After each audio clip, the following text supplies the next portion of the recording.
Wow. Big introduction. Hope I can live up to it. Here's my information. You can email me if you have any questions. I'm going to make it even easier.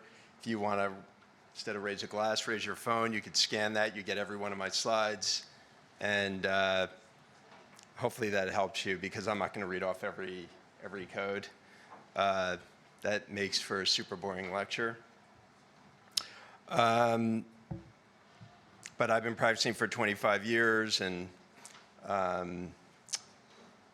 in private practice, I think every year it gets a little more challenging. So I'm going to hopefully point out some things today that maybe you're already doing, but you're not even aware that you can get reimbursed for it. And I'll take some dives into certain things. No disclosures. Avoid leaving meat on the bone, so to speak. We're taking on these high-risk patients. These are complicated procedures. I think 99% of the diabetic patient is really grateful for the care that you're all providing. But you can also focus on getting the most out of what you're doing. But you do have to document. You have to document it really well. And that's the key to coding. The insurance companies, sometimes your biller, if you have a biller in your office, or even if they're outsourcing the billing, they're like, why didn't they pay for this? And they're asking you, and you don't know why. They're not going to tell you always. These are the kind of patients I genuinely have realized I need to avoid. I think as a physician, you're going to be inconvenienced. That's part of your oath. You're going to be inconvenienced. You're going to work hard. You're going to dig deep. But you also deserve the respect of the patient. The patient's rude to you. They're over-demanding. They're just super non-compliant. I do review malpractice cases, probably like many of you. I just was asked to review 3 cases. Every single one of them were smokers. Imagine dealing with a diabetic who's smoking. Find the joy in what you enjoy doing in your practice. I think 80% of your joy is practicing podiatry is coming from 20% of what you do. And that's probably true of your revenue. And 80% of your stress at work is 20% of the things you really don't want to do. I got this from Don Pelto, who's a podiatrist out in Massachusetts, but try to reduce the thing. If there are surgeries you don't like to do, like Dr. Godai here, now I know where to refer my Charcot feet to. Virtual scribing, super important. I've been using a virtual scribe for a couple of years. This has been a game changer for me. If there's like one thing you want to consider having, is having a virtual scribe. This is somebody that just basically sits on your phone. This way you can focus on the patient. You're not typing in things. Your records are going to be so much more accurate. There's tremendous medical legal benefits to this. Better patient care. You're not typing all the time. You're going to have a better life. I was going home doing charts at night. If I'm doing that, seeing 25, 35, 40 patients, I'm sure I'm not the only one doing that. So once I got a scribe, when my day is done, it's done. There's no more late nights and weekends. They'll help you with protocols. They can send out letters to your primary care physicians. You can set them up with templates. They can order medications for you. There's a low cost to using these people. Most of them are from the Philippines, but they're also in Central America. They can be on your time zone. It doesn't matter. There's no hiring, firing. There's no benefits you have to pay these people. And they're super nice, and they want to help, and you just have to train them. You can do this in a HIPAA-compliant way using Zoom and Google Meets, whatever you want. This is a picture of one of my treatment rooms, but I highlighted my phone. My phone is sitting on a WeatherTech stand, and they're basically on that phone with me for the entire day. If you don't like that idea, Heidi Health is one I would recommend. They actually have a podiatry thing for podiatry. Let me just put it that way. So it's very detailed for podiatry. It's completely free, which is unbelievable. You can get a little more advanced if you want to pay $70 a month. But the AI on this is absolutely incredible. It will make a soap note for you, and it cuts out all the chit chat. So if you're talking about the Yankees, it's not going to put the Yankees in your note. So you'd be amazed what AI is coming up with. Whenever you're billing for something, I just want to remind you, try not to approximate anything. It's a very bad idea if you're getting audited and you're approximating. It cannot be close. It can't be approximate. Like bill for what you're doing. and don't select a CPT code that's not exact. You'll see on these slides MEUs. MEUs basically mean how many times can I bill for this code? Like if you're doing multiple digital amputations, how many of those can you do in a day per patient? So you'll see some of that on these slides. These are important modifiers to me, so I just put them out here. 53 modifiers, like you're in the middle of the operation and the anesthesiologist is looking at you and saying, this patient is not doing well, we have to get him off the table, and you have to stop exactly what you're doing. When you go to do your note or your operative report, you're going to say all the procedures and everything, and you're going to bill that, but you're going to put a modifier 53, which basically says that you had every intention of doing this, you had made your incision, you did your procedure, but you couldn't complete it. And you get something instead of 0. Usually I use a modifier 25 if I'm doing like a same-day admission and I'm going to be operating. Those are the initial office visit for a hospital, and I'll get to that in another slide. 58 is an important modifier just for stage surgery. I always say, most of these surgeries, you're decompressing the infection, you're trying to get them clean, and then in my note, I'm saying this is a stage procedure. I'm going to be coming back here. There's extensive work going on here, and I can't just a lot of them you can't just cut and close. Sometimes you can get a clean margin. XS is also the 59 modifier. It's if you're doing additional procedures, it's just separate structure. Modifier 22, don't use a lot in podiatry. A lot of surgeons do use that. If they're in the operating room for longer than they expected, and there's just a lot more work to be done. Modifier 26, very important modifier to me. Sometimes a patient's like, can you look up my x-ray? It's in the hospital. Ding, dong, ding. 5 minutes go by, you're trying to pull up the x-ray, your MA is trying to do that, but now you're doing a reading of somebody else's x-ray, you're allowed to bill for that. You put a modifier 26. If it's a 3-view x-ray, you put the x-ray code for 3 views. Modifier 26, you can now get paid for the professional component. The technical component is the act of physically taking the x-ray, the act of doing the ABI. So, that's the difference there. These are the hospital codes.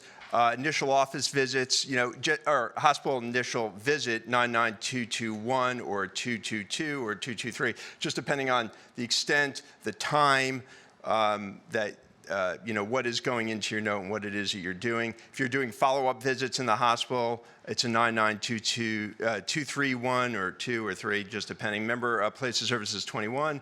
If you're doing ER visits, 99281 or so on and so forth down the line, but the place service code for that is 23. I co-admit all my patients. I don't admit patients and manage them myself. I'm assuming most people in here are doing the same.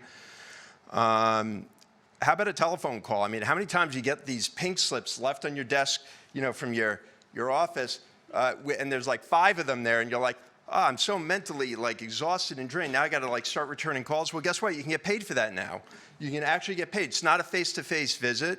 You're using the telephone. It doesn't have to be, and the patient just has to initiate it. So it's an established patient or the guardian of a patient, and they have questions, and they want you to do it. You can actually get paid very well by these codes, by the way. So just don't do it in the postoperative period. If you saw them in the last week, you can't bill for it. A lot of times, I'll do a nail biopsy. Just as an example, I'll say, call me in 10 days. I'll give you the result. They're going to call me, and now we're going to have a conversation. You put them on the schedule. Done. And you document your conversation. You can do this once a week. It's a place of service 11. It's a modifier 95, and these are the codes. 99441 by me is like $65. So for 5-minute conversation, you're getting $65, and so on down the line. It's $100 for the next one, $135 for the last one. So, good you're getting something. This code is like, hey, your hours are 8 to 4, let's say, 8 to 5. And now they want to get somebody in at the end of the day at 5:30, or can you come in early, Dr. Bier, at 7:30? Okay, fine. You can add this code with no modifiers, just an add-on code to your office visit. You could do it for a new patient. You could do it for an established patient. No additional modifiers. You're just going to add a 99051, and you're going to get paid a little bit more. You get paid a separate little line item for that. It's like $30. Add it on to your thing. Anthem in my area pays for it. Medicaid pays for it. Aetna pays for it. Medicare does not pay for it. I'm NGS. I'm up in Connecticut. Cigna does not pay for it either by me. ABIs, I figured I'd throw in an ABI here. We're at a vascular conference. These are all the indications for an ABI. I have my MAs, and I tell them, I usually do, this is sort of what I'm following. This is what has been established in our literature. It's reasonable, it's necessary, it's defined by our peers, and there's peer reviews, articles that all support this. So if you're doing ABIs in your office, this is sort of the things that I'm looking at and testing people on. You can repeat ABIs yearly. You could certainly do them sooner than a year if something has changed, their ulcer has gotten worse, they're giving you symptoms of intermittent claudication, they recently underwent a vascular procedure, you want to see how good it is, how much better the perfusion is. These are the ABI codes. 93922 is just a limited one. This is what I do in my office. I just do one level, ankle and arm. People always ask about diagnosis codes. These are the diagnosis codes I tend to favor. So you can just bill that code. Most of these units will give you a reading and everything, but you must have a reading. You have to have an interpretation on it. If you send it out, then you're just doing the technical component, and somebody else, a vascular surgeon, is doing the reading. They're doing the 26 modifier on it. So you would put the code with a TC saying that you had done it. 93923 are doing ankle, calf, and thigh. 3 or more levels, same kind of thing. You could do a single level study and have them walk, like if you were wondering about intermittent claudication, again, as an example, sort of a functional maneuver, elicit the symptoms, and then do the test. You can bill for a 93923. Pseudomotor, we were just talking about pseudomotor. So a lot of these units actually can do pseudomotor. They put their feet, helps assess the integrity of the small fiber neuropathy, as Dr. Jacobs was saying, and which controls the sweat glands. So that's the code you would use for that. Excisional debridement codes. There's no global period on these. Obviously we're using these codes a lot. I took a sort of a deeper dive. It just depends on the level in which you're debriding. If you're doing greater than 20 square centimeters, then you're a 97598 as an add-on code. This is everything that you would want in an excisional debridement. I mean, these codes are definitely they get looked at. We know the importance of doing debridement. We learned that today. But you really got to give the history. An auditor doesn't really know a lot, but if you're describing why you're doing this and what's going on, it defends itself. You have to have the size. You should have a pre and post debridement measurement, and all these things. Is it tunneling? Is it infected? What's the wound like? Non-viable tissue? Is it draining? Is there a bad odor? Photographs are great. I take pictures now all the time. I have that uploaded into my EHR. I have my MA do it. Talk about the wound edges. I use Wagner and Texas together. And get into your plans and what you're doing. One of the most important things in the plans is this right here. Talk about it. You're doing an excisional debridement. Talk about what you're using: blades, sharp curettes, 15 blade, 10 blade, scissors, Atson Brown forceps. What are you removing? You're devitalized, fibrotic, non-viable. What's the depth? Put the size in there. Put your post-debridement measurement in there. Additional debridement code. These are they're ultrasonic debriders, which basically they're great for venous stasis ulcers, wounds that really hurt or are painful. You can use this if you're going with the standard of care and your wound is not reducing by 50% after 4 weeks. No global period on this. It's basically a standalone code. It reimburses very well. Soft tissue biopsy codes. We were talking about all kinds of biopsies today. So these are just the instruments for shave biopsy. Obviously these shave biopsy is something for more of a raised lesion. Punch biopsy we were talking about for Marjol's ulcer or epidermal nerve fiber density testing. And the first code, the first biopsy is you're using the 04. For every additional biopsy thereafter, you're using the 05. You could do up to a total of 4 biopsies in one period. No global period on these either. And always remember to lift up the patient's legs. Stop looking at just the anterior dorsum of their feet and legs. Lift their leg up. Look, sometimes I've been embarrassed sometimes said to say, oh, they come back to me and they have a biopsy on their leg. I'm like, okay, I missed that. So, you got to look at the back of their legs, lift them up and take a look. You don't want to miss something there. Incisional biopsies we talked about as well. And taking, I always try to take from the center of the lesion and I take from the periphery. That's kind of how I've done it. Excisional, if you're doing an excisional biopsy of a benign skin lesion, it's a 11420 or 123. It just depends on the size of the lesion. The diameter of your lesion is what you're going to pick. You can also bill, if there's a more complex closure, you can bill for that. These have 10-day globals. You can do up to 3 of them in a day. Malignant lesions, this would be the code for that. Same kind of thing, 10-day global. These are diagnosis codes I use for soft tissue biopsy. A lot of times people say, what code are you using?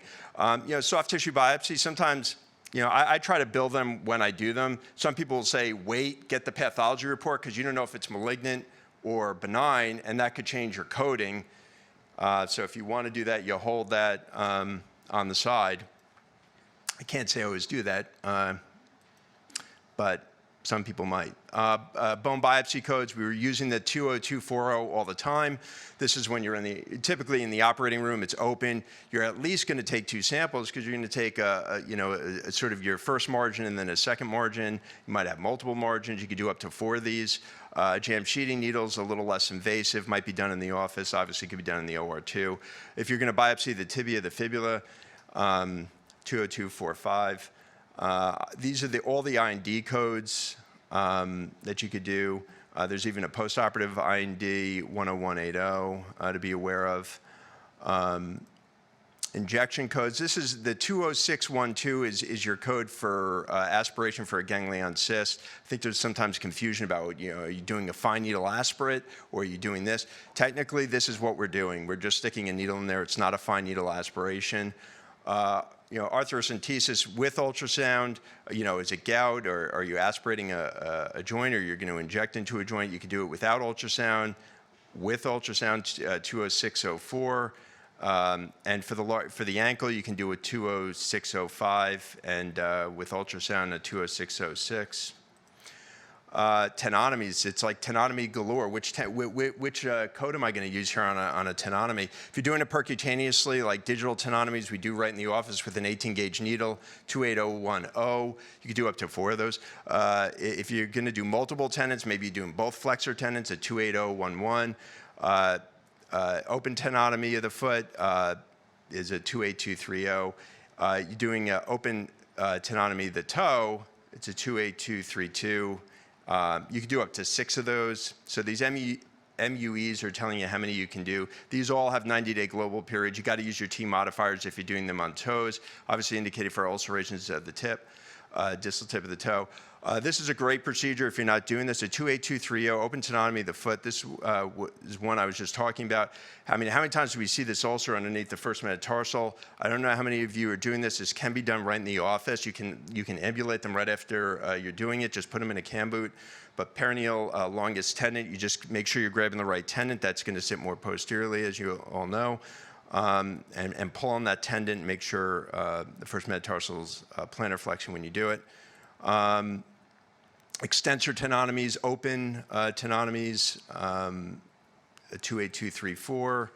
Achilles tendon lengthening, this is the code I use. I, generally speaking, will open it up a bit. I don't like using words like percutaneous too much. I think it's a little bit ambiguous. Is it open? Are you opening it or are you not opening it? I made an incision. I made 3 cuts in my tendon, and I'm evaluating and dorsiflexing the foot as I'm doing this. If you're doing a Hoek procedure, the percutaneous, most of the time these patients are under general, so 27606. This is manipulation of the ankle under anesthesia. Typically, you're doing it for these types of things, including a tendo-Achilles lengthening.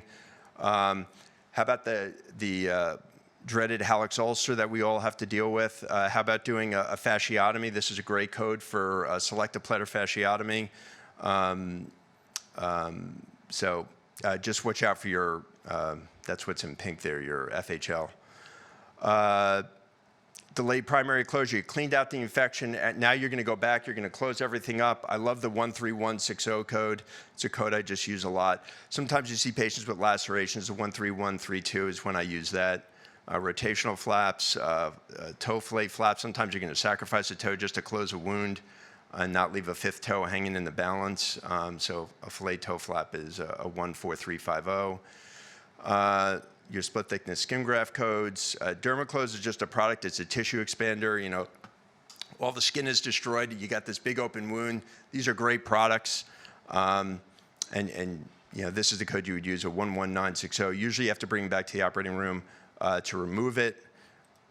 Wound vac dressing changes, you may as well get something. It's taking you a long time to put that on and get a good seal most of the time. So you want to use that. Foreign body codes.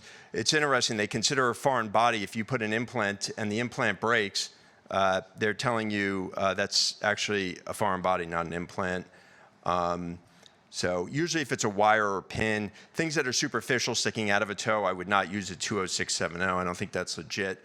If it's a buried wire or pin, yeah, 20670 would be appropriate. But you have plates and screws, a 20680 is there. Difference between sub-Q and deep, I mean, you know, you have a buried needle in the muscle. And something that's complicated would be, you know, if a tendon tore or something like that. I use the word resection when I'm in the operating room. I don't use debridement. Debridement is what you're doing at bedside or in your office. You're resecting. You're cutting away dead infected tissue. I use these 28,000 codes a lot in surgery. It just depends on the level and how many areas I'm doing.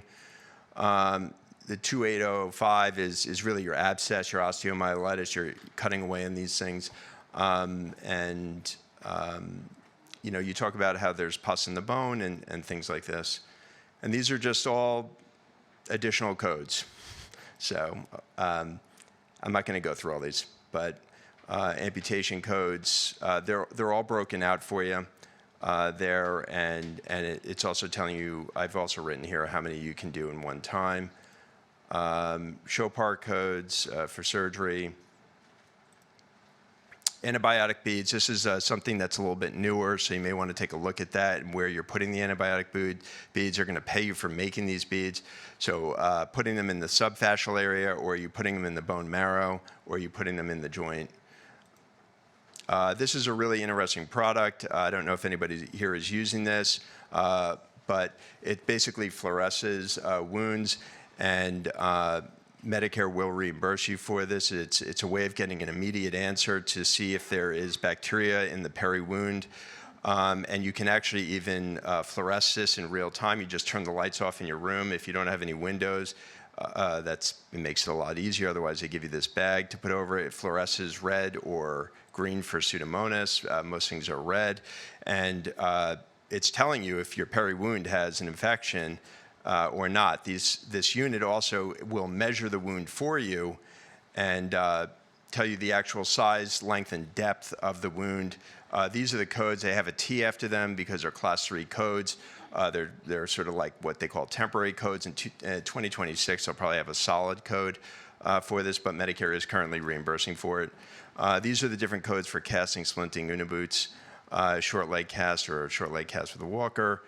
You want to use a Q4038 for the materials. You can use 3 units of that if you're doing total contact casting. Uniboot multi-layer wraps. These things are really nice. The Ergo K2, you know, also will tell you like how tightly you're pulling on that, so you're consistent in your the tension that you're putting on it. The 8% capsaicin patches, you know, they don't like using product names. There's only one company doing that. I've actually found surprisingly good results using this. It's indicated for diabetic peripheral neuropathy. And you can also bill a 64640 with it or a 64632 or an E&M visit, depending on what you're doing. Lymphedema codes, you can now get paid for dispensing stockings with Medicare, even in the absence of an ulcer for lymphedema. You know, I order a lot of DME products. I just kind of farm it out, but you can have these wound care dispensing kits. There are companies in podiatry that will set these up for you. And so if you want to profit off that, you can. And then the skin substitutes, there's a whole host of them, so I'm not going to take a deep dive into these. But these are the couple that I use in my office. Thanks very much.